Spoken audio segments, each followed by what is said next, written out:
तर लहानपणी म्हणजे कसं की पांढरा आता पंचामृत वगैरे हे अजून जोपर्यंत कळत नव्हतं तेव्हाची गोष्ट की पांढरा दुधाचं काहीतरी असतं आणि वेगळे पंचामृत काहीतरी नाव आहे म्हणजे खूप वेगळे वेगळे काहीतरी असेल ना असं ते अगदी लहान होतो आम्ही छोटे छोटे आमचं एक 3-4 जणांचा ग्रुप मी माझी बहीण अजून आमची एक मित्र मैत्रिणी शेजारी राहणारे सगळे शाळेतून आलो हा उद्या बाप्पा येणार आहे मग काहीतरी प्रसाद करायचा वगैरे वगैरे मग आम्ही गेलो मग दूध थोडंसं गरम केलं मग आता ह्याच्यात काय घालतात काही माहित नाही अगदी लहान मग त्याच्यात आम्ही जिरं मोहरी पासून फोडण्या टाकून सगळा प्रसाद म्हणून बनवला होता सगळ्या लहान मुलांनी मिळून तर ती आठवण आहे की ती आयुष्य आठवते ना हिने काय प्रसाद केला होता काय असं हे आजही आठवतं तो पहिला जो प्रसाद म्हणून बनवलेला जो एक पदार्थ होता तो मग आम्हाला सगळ्यांनी खायचा चुपचाप होता म्हणून आम्ही एक एक चमचा करत खाल्ला होता.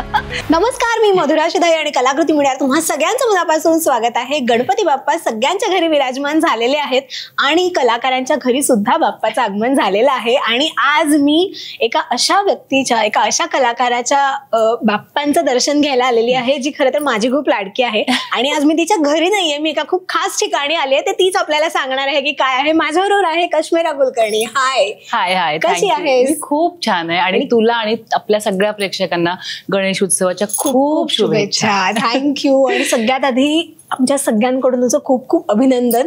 आणि ते का हे तुला माहितीये पण आता सगळ्यांना हे तू सांगावंस असं मला वाटतंय. हो, तर आपण एक कोकू स्टुडिओ नावाचं स्टुडिओ बनवलेलं आहे आणि ज्याचं आज बाप्पांच्या आगमनानेच त्याचं ओपनिंग आहे आणि बाप्पाच्या आशीर्वादानेच सुरुवात करायची असं ठरवलं कारण अग्रदैवत आहे आपलं. कुठल्याही चांगल्या गोष्टीची सुरुवात बाप्पांशिवाय होऊ शकत नाही आणि माझ्यासाठी एक नवीन व्हेंचर आहे आणि त्याची सुरुवात बाप्पांमुळे होते आणि आता तुम्हाला पण कळलं त्यामुळे तुम्ही पण तुमचं प्रेम आणि आशीर्वाद द्या. नक्की. पण हे सगळं अचानक कसं काय झालं म्हणजे स्टुडिओ आणि ह्या सगळ्या गोष्टी अचानक कुठून आल्या डोक्यामध्ये?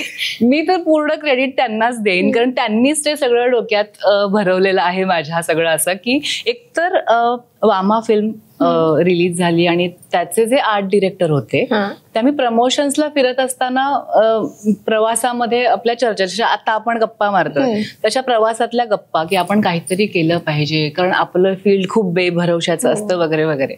आणि मग ते आम्ही सुरुवात केली की आपण क्लाउड किचन सुरू करायचं. आम्ही क्लाउड किचनसाठी जागा शोधत होतो आणि मग ती जागा शोधता शोधता आम्हाला ही जागा रिकामी आहे असं कळलं. मग म्हटलं की आता ते आर्ट डिरेक्टर असल्यामुळे म्हटलं आणि माझा सतत सर्वे सुरू असतो की सध्या बिझनेसमध्ये कुठल्या कुठल्या क्षेत्रात ऑपॉर्च्युनिटी सुरू आहेत कारण मला बिझनेसमध्ये खूप इंटरेस्ट आहे मुळात. तर ते सगळं करत असताना असं वाटलं की आत्ताचे यंगस्टर्स म्हणा किंवा खूप जण युट्यूबमध्ये वर्टिकल्स आणि इवन मायक्रो सिरीज बऱ्याचशा येत आहेत आणि वेब सिरीज येत आहेत तर त्यासाठी त्यांना स्टुडिओज कमी पडत आहेत आणि जे आहेत ते खूप बुक आहेत जागाच मिळत नाहीये त्यांना कमी वेळात ते पूर्ण करायचे असे बरेचसे चॅलेंजेस असतात. सो मग मला असं वाटलं की आपण हे काहीतरी करूयात का असं. आणि मग जे पार्टनर आहेत रवी सर ते ऑलरेडी आर्ट डिरेक्टर असल्यामुळे त्यांचीच ती पूर्ण कॉन्सेप्ट त्यांनी डेव्हलप केली आणि मग आम्ही दोघांनी मिळून म्हणजे याची गोष्ट म्हणजे इतका जसं तू म्हणालीस की इतकं अचानक की 24-25 तारखेला आम्ही ही बघितली होती. मग काय करावं वगैरे मग आम्ही ओनरला भेटलो तर सुरुवातीला ते बजेट हो नाही एवढं कमी असं तसं मग त्यांनी 25-26 फोन केला रात्री की बाबा हा ठीक आहे आपण या बजेटमध्ये चालेल. मग आमचं रात्री 1:30 वाजता कॉन्फरन्स कॉल चालू काय करायचं ठीक आहे. 25ला रात्री 1:30 वाजता ठरलं 26ला सगळं सामान सकाळी 8-9 वाजता आतमध्ये येऊन 15 दिवसात हे सगळं उभं झालं. ते बाप्पाच्या आशीर्वादाने सगळ्या गोष्टी आशीर्वादामुळे झालंय. आणि मगाशी बोलता बोलता मला असं कळलंय की तिच्या घरी गणपती असतो सांगलीला पण तिची खूप इच्छा होती की इथे मुंबईमध्ये आल्यानंतर गणपती बसवावा आणि आता ती पण इच्छा तुझी पूर्ण झालेली आहे. मोठी इच्छा होती माहितीये. मी जन्मापासून एकतर माझ्या पूर्ण घराचे माहितीच आहे सगळ्यांना की देवाचं सगळं करणारी मीच आणि त्यामुळं सगळं देवाचं करताना 11 दिवसांचा गणपती ग ते सगळं जन्मापासून अनुभवलेलं. आणि मग ते दादा वगैरे गेल्यानंतर मग ती गोष्ट बंद झाली आणि मला असं होतं की काहीतरी एक निमित्त माझ्याकडे यावं जेणेकरून मी सुरू करावं असं. तसं तर बाप्पांसाठी निमित्ताची गरज नाहीये पण एक आपलं असतं ना आतून की काहीतरी असं. आणि हे सगळं खरं तर 15 दिवसात उभं झालं होतं, पण पुढचे 10 दिवस छोट्या मोठ्या गोष्टी करायचे तर व्यवस्थित. पण ते चालू असताना म्हणलं की बाप्पांच्या दिवशीच होईल. आणि मग 4 दिवसांपूर्वी ठरलं की आपण बाप्पा बसवायचे. आणि मग ते आले आणि बसले छान. आणि ते असे अक्षरशः डोळ्यात पाणी. आणि हे की 12-13 वर्ष मी वाट बघती आणि ते स्वप्न आज पूर्ण झालं. पूर्ण झालं तुझं. ऍक्च्युली म्हणू शकतो 12 वर्षाचं पूर्ण झालंय. आणि तू स्वतः ज्योतिष शास्त्राचा अभ्यास सुद्धा तू करतेस, तुला खूप गोष्टी माहिती आहेत. तर आता बाप्पा बसवताना तुझा काय वेगळा विचार होता? माझा दरवर्षीचं हेच असतं जनरली. एकतर आत्ता स्टुडिओमध्ये आहेत, त्यांचे आशीर्वाद वगैरे हवे आहेत, ते सगळं आहेच आहे. पण जसं की एखादी जर आपल्याला सुपर पॉवर मिळाली बाप्पांकडून, तर ना मला असं वाटतंय की मी सगळ्यांचे विचार बदलावेत, ते पॉझिटिव्ह मध्ये कन्वर्ट करावेत. कारण मला वाटतं एकदा विचार बदलले ना की मग कृती बदलते की सिच्युएशन बदललं की आजूबाजूचं सगळं वातावरण बदलतं. म्हणजे सगळं पॉझिटिव्ह होईल. म्हणजे कलियुग असं झटक्यात संपून आपण पुढे सतयुगात जाऊ असं वगैरे. तर मला असे तीच महाराज म्हणजे बाप्पांकडे प्रार्थना असते की, कारण जनरली बाप्पांचं स्वरूप जे आहे ते आपल्याला कसं जगावं हे शिकवतं. हे मी नेहमी सांगत आली आहे. तर त्याच्याकडून ती गोष्ट घ्यावी आणि ती सगळ्यांना द्यावी असं फार वाटतं. आता बाप्पा म्हटल्यावर साधारण तुझ्या काय काय आठवणी आहेत लहानपणीच्या, किंवा सांगलीचा बाप्पा कसा असतो? अरे सांगलीचा गणपती आहे सोन्याचा, गाणंच आहे म्हणजे हादक्याचं, त्याच्याशिवाय सुरुवात नाही होत आमच्याकडे. तर खूप आठवणी आहेत. आराध्य दैवत आहे सांगलीचं. आणि मी राहायला बाप्पांचं मंदिर आणि पुढे सराफकटा, जन्मच तिथला. त्यामुळं लहानपणापासून ते सगळं आहेच आहे. आणि स्वतःच्या हाताने गणपती बनवणं पासून गणपतीची मूर्ती सिलेक्ट करणं सगळं माझ्याकडे. कारण त्यांना माहित आहे माझा अभ्यास होता. आणि मग असं मग किंवा कधी कधी आम्ही बनवून घ्यायचो जेव्हा मंडळाच्या मोठ्या असायच्या. नाही पेट थोडासा ऐसा करो असं मी तिथे रात्रंदिवस बसून असायचं. इतकं मला बाप्पांचं कौतुक सगळं ते करणं म्हणजे मला फार आवड आहे. आणि मग घरी 11 दिवस त्याची सगळी तयारी, दिवसभर ते सकाळची आरती, संध्याकाळची आरती, खूप दमूच शकत नाही माणूस हे करताना. आणि शिवाय रात्री पूर्ण आमच्या रोडवरती 3-3 मंडळ असायची. आणि मग सगळीकडे मग महिलांचं जे काय असेल ते मी पुढे असा झेंडा घेऊन, येस लीडर, इधर से इतना ही लाईन छोडणे का, हे एवढ्याच लोकांना सोडा. कारण आम्ही खूप वेगवेगळे देखावे करायचो, हॉरर वगैरे असे. मग त्या बायका घाबरायच्या. मग काही कोणी चेक करून पडले की मग त्यांना बोलवा लेडीजला, मग सरका काय झालंय वगैरे. मला तेव्हा ना फार असं की असतं नाही की मला फार व्हायचं, मजा असायची. तर ती एक वेगळी गोष्ट असायची. तर आणि त्याच्यानंतर शेवटचा दिवस अंगावर येणारा, ते मला ती कधी न आवडणारी गोष्ट आहे. म्हणजे ते एक आहे. आणि स्पेशल जर विचारलं तर मला वाटतं लॉकडाऊन मधला गणपती. लॉकडाऊन मधल्या गणपतीमध्ये खूप जण काय म्हणायचं की बाहेर जाऊ शकत नव्हते किंवा अशा बऱ्याचशा गोष्टी होत्या. पण तेव्हा आमच्या सुकन्या महिला गृह उद्योग कडून आम्ही शाही महानैवेद्य असे 11 दिवसांचे 11 वेगवेगळे नैवेद्य, घरपोच सेवा, आणि शिवाय गुरुजी वगैरे पण सगळे असे ते ऑनलाईन मॅनेज केल्या होत्या बऱ्याचशा गोष्टी. तर ती एक वेगळी आठवण होती. आणि तेव्हाचा उत्साह हा होता की आपला त्या भक्तीवर विश्वास, की विघ्नहर्ता आहे, त्यामुळे हे जे काही एवढं मोठं विघ्न आहे कोरोनाचं, ते तो आल्यावर घेऊन जाईलच, ही श्रद्धा. त्यामुळे ती वेगळ्या एका श्रद्धेने आणि उत्साहाने तेव्हा केलं गेलं. आणि ऑनलाईन सपोर्ट खूप जणांचा मिळाला. तर ती एक आठवण आहे, म्हणजे वेगळा बाप्पा असं. बाप्पाचा आशीर्वाद कायम आपल्या बरोबर असतोच. पण कधीतरी अशी वेळ येते की देवाच्या रूपात आपल्याला तशी माणसंही भेटून जातात. तुला असा एखादा अनुभव आलाय का की अभिनय क्षेत्रामध्ये आल्यानंतर एखादी गोष्ट किंवा एखादी सिच्युएशन तू काहीतरी फेस करत होतीस आणि त्यावेळेस ती माणसंच तुला देवाच्या रूपात भेटली आणि तुला बाहेर काढलं? प्रत्येकच माणसाला म्हणेन मी, म्हणजे असं एकाचं नाव नाही घेता येणार. कारण प्रत्येक सिच्युएशन जी असते ती आपली परीक्षा असते, असं माझं म्हणजे मत आहे. आता तू मला ज्या पद्धतीने प्रश्न विचारतेस त्याची उत्तरं देता देता मला काहीतरी ते सुचतं मागे. आणि आपल्यालाच एखादी नवीन गोष्ट अशी आठवते किंवा एखादं कोडं सुटत जातं. मग हे तू प्रश्न विचारल्यामुळे तू त्या ठिकाणी माझ्यासाठी ती शक्ती आहे. सो हे सगळे जण असतात, आपण किंवा एक व्यक्ती असं म्हणू शकत नाही. पण हो, प्रत्येक मिळणारा माणूस काही ना काही शिकवून जातो आपल्याला, आणि तो ते शिकवण्यासाठीच आलेला असतं. फक्त आपल्याला ते कळलं पाहिजे त्यावेळी की हे आपल्याला यातून घ्यायचंय आणि हे आपल्याला आपल्या आयुष्यात आत्मसात करायचंय, नाहीतर मग ती गोष्ट रिपीटेड होत राहते.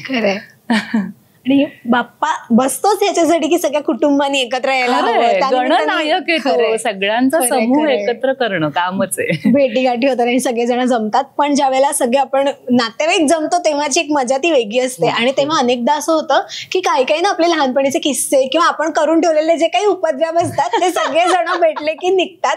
आणि ना काही किस्से असे असतात की ते दरवर्षी आपण तितक्याच आवडीने बोलले जातात. त्याच्या तुझ्या बाबतीत आहे असं? आयुष्यात पहिल्यांदा बनवलेला प्रसाद. तर लहानपणी म्हणजे कसं की पांढरा, आता पंचामृत वगैरे हे अजून जोपर्यंत कळत नव्हतं तेव्हाची गोष्ट, की पांढरा दुधाचं काहीतरी असतं आणि वेगळे पंचामृत काहीतरी नाव आहे, म्हणजे खूप वेगळे वेगळे काहीतरी असेल ना, असं ते अगदी लहान होतं आम्ही छोटे छोटे. आमचं एक 3-4 जणांचा ग्रुप, मी, माझी बहीण, अजून आमची एक मित्रमैत्रिणी, शेजारी राहणारे सगळे. शाळेतून आलो, हा उद्या बाप्पा येणार आहे, मग काहीतरी प्रसाद करायचा वगैरे वगैरे. मग आम्ही गेलो, मग दूध थोडंसं गरम केलं, मग आता ह्याच्यात काय घालतात काही माहित नाही, अगदी लहान. मग त्याच्यात आम्ही जिरं मोहरी पासून फोडण्या टाकून सगळा प्रसाद म्हणून बनवला होता सगळ्या लहान मुलांनी मिळून. तर ती आठवण आहे की ती आयुष्य आठवते ना, हिने काय प्रसाद केला होता काय, असं हे आजही आठवतं. तर तो पहिला जो प्रसाद म्हणून बनवलेला जो एक पदार्थ होता तो मग आम्हाला सगळ्यांनी खायचा चुपचाप होता, म्हणून आम्ही एक चमचा करत खाल्ला होता. पण तरी छान झालाय की आपल्याच पदार्थाला कशाला कोण नावं ठेवतंय. तर ती एक आठवण आहे. आणि आता साधारण काय काय बनवतेस तू? आता सगळंच बनवतेस. केटरिंग आपलं स्वतःच, तुम्ही हवं ते तुम्ही सांगा. आणि किती भारी गोष्ट आहे की अभिनय करता करता तू इतरही अनेक गोष्टी करतेस. आता तर नवीन स्टुडिओ पण सुरू केलायस. ह्या सगळ्या गोष्टींसाठी तेवढा वेळ देणं पण गरजेचं असतं. हे मॅनेज कसं करतेस तू? बघ, एकतर आपण स्त्रिया, आपण मल्टीटास्किंग करतो. हे आपल्याकडे एक वेगळं टॅलेंट आहे जन्मापासून, त्याचा वापर करते थोडासा मी. आणि हा म्हणजे लकीली आता बाप्पाच्या कृपेनेच मला माणसं खूप चांगली मिळतात. आणि जे आपण नेहमी म्हणतो, आपण चांगले असतो की आपल्याला चांगली माणसं मिळत जातात. तर पूर्ण ही टीम किंवा रवी सर पार्टनर आहेत ते, आणि पूर्ण आमची जी इथे काम करणारी ही संपूर्ण टीम जी आहे ती इतकी रात्रंदिवस मनापासून काम. तू विचार कर, एवढं मोठं ह्या सगळ्या गोष्टी 15 दिवसात तयार झालेल्या आहेत. तर ते सगळं त्यांचं खरं कौतुक आहे, श्रेय पूर्ण त्यांचं आहे. कारण सिरियल मध्ये आपण बघतोय आता खूप हेवी ड्रामा सुरू असल्यामुळे मला तिथे एकही दिवस सुट्टी मिळत नाही. उलट आमचे 1.5 शिफ्ट आणि डे नाईट शूट चालू आहेत, डबल युनिट्स चालू आहेत आमच्या. त्या सगळ्या गोष्टी रिव्हील होत असल्यामुळे सगळा हेवी ड्रामा जो आवडतोय प्रेक्षकांना. पण त्यामुळे इथे तेवढा वेळ देता येत नाही. पण माणसं खूप चांगली मिळाली आणि ते अगदी मनापासून लक्ष देत आहेत. आणि हीच माणसं मला वाटतं आपण जोडून ठेवायला हवीत. जर आपल्याला पुढे जायचं असेल तर माणसं असायला पाहिजे. मला वाटतं एखादी गोष्ट करताना ना त्यामागे दिसतो एक माणूस, पण त्यामागे हात खूप जणांचे हात आहेत आणि त्याच्याशिवाय काही होऊ नाही शकत, शक्यच नाही. पूर्ण इथल्या प्रत्येक व्यक्तीशिवाय आज हा स्टुडिओ ही उभा राहू शकला नसता आणि नवीन वेंचर पण माझं सुरू होऊ शकलं नसतं. त्यामुळे सगळं क्रेडिट त्यांचं आहे. आता साधारण काय काय प्लॅन्स आहेत तुझे? आता सध्या तरी कोकोचंच ओपनिंग आज झालंय, त्यामुळं त्याच आता सुरुवात होईल. मला खूप डोक्यात तेव्हा आलं की काय करता येईल, नवीन काहीतरी सुरुवात. आणि या क्षेत्राशी कनेक्टेड असल्यामुळे मला वाटतं ते जास्त लवकर लोकांपर्यंत पोहोचवता येईल. त्यामुळे हे सगळं मुव्हेबल ठेवलंय, सगळं एका क्षणात करून रिकामं करू शकतो. आणि वेगवेगळ्या तू बॅकड्रॉप्स वेगळे फिरून आपल्याला मिळतील.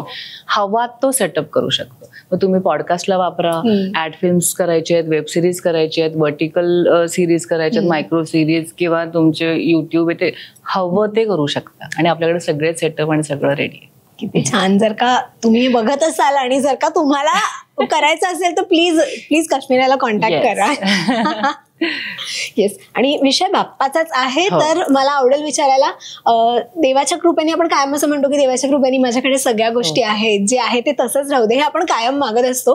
पण ना हे सगळं होतं जेव्हा आपल्याला एक समज येते किंवा आपण मोठे होतो तेव्हा.